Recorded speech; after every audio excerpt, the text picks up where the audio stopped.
allá de esto, ya tenemos que factores epigenéticos pueden llegar a modificar la genética. En este caso eran factores traumáticos.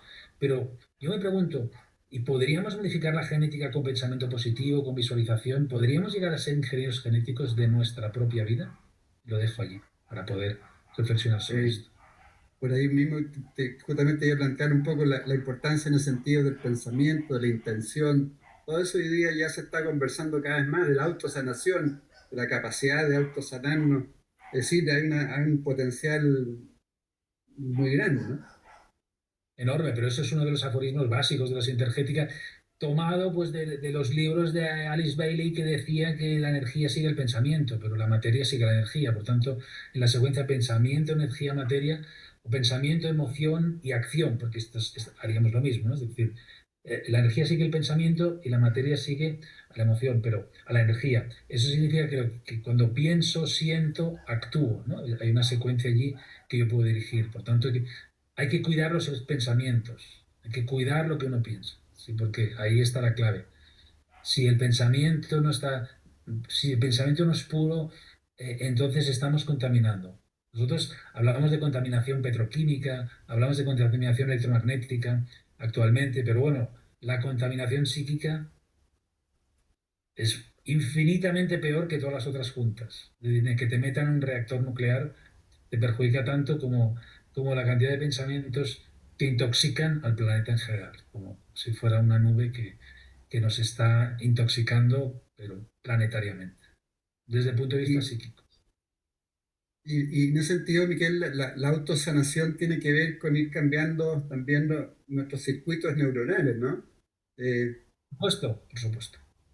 Esto es el gran trabajo. Bueno, yo tengo que decir que la neurociencia en este caso nos está echando un cable, porque es a través de la neurociencia donde se produce esa conexión, ¿sí?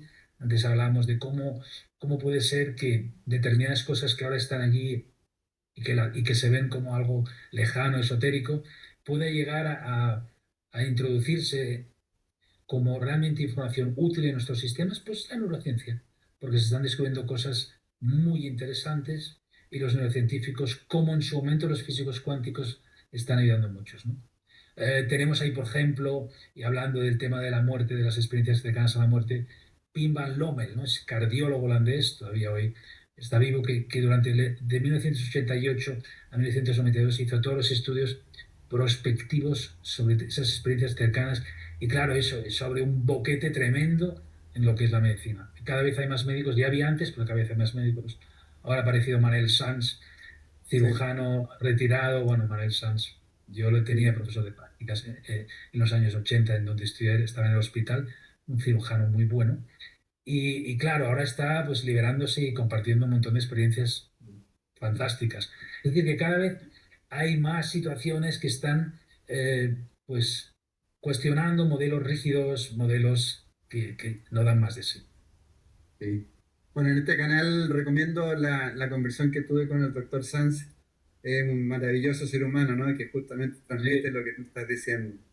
¿Y cómo se puede entender, por ejemplo, que el efecto placebo, el efecto nocebo, sea tan como ninguneado de alguna forma? Porque tiene mucha importancia, por lo mismo que tú estás diciendo, cada vez hay más evidencia que esos dos efectos funcionan, activan, ¿no?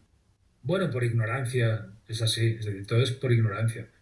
Y a veces por mala fe, es decir, la ignorancia a veces por intereses te lleva a hacer las cosas con mala intención.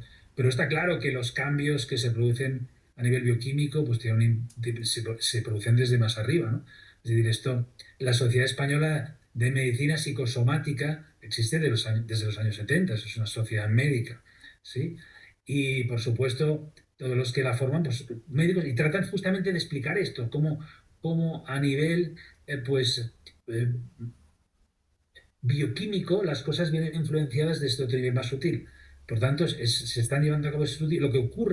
Siempre lo que ocurre es lo mismo, es decir, necesitas muchísimo dinero para llevar a cabo estudios de este tipo. Entonces, eh, desde esa perspectiva, jamás este tipo de experimentos o experiencias se pueden traducir en algo serio porque la gran industria farmacéutica o lo que quiera ser, pues no está apoyando este tipo de, precisamente, y no interesa, eso es todo. Por tanto, esa limitación, los experimentos solo los llevan a cabo si tienes un gran soporte, esto es mucho dinero, y entonces, si tú quieres demostrar que el efecto placebo funciona, pues esto no te sale a cuenta, evidentemente. Por tanto, no voy a fomentar este estudio y no tendrás la posibilidad de publicarlo. Y todos serán siempre estudios pues que no cumplirán los requisitos y por tanto quedarán siempre de lado. Pero la experiencia es la que es, las cosas avanzan, la demostración no es necesaria para comprobar que una cosa funciona.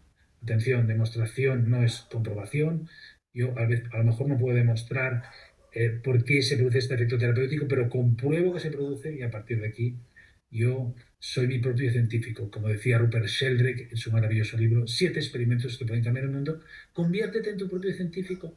Haz tus experimentos, observa, comprueba. El método científico no es de los científicos, es de la vida. Entonces tú Mm. observas, tomas nota y puedes llegar a conclusiones muy interesantes.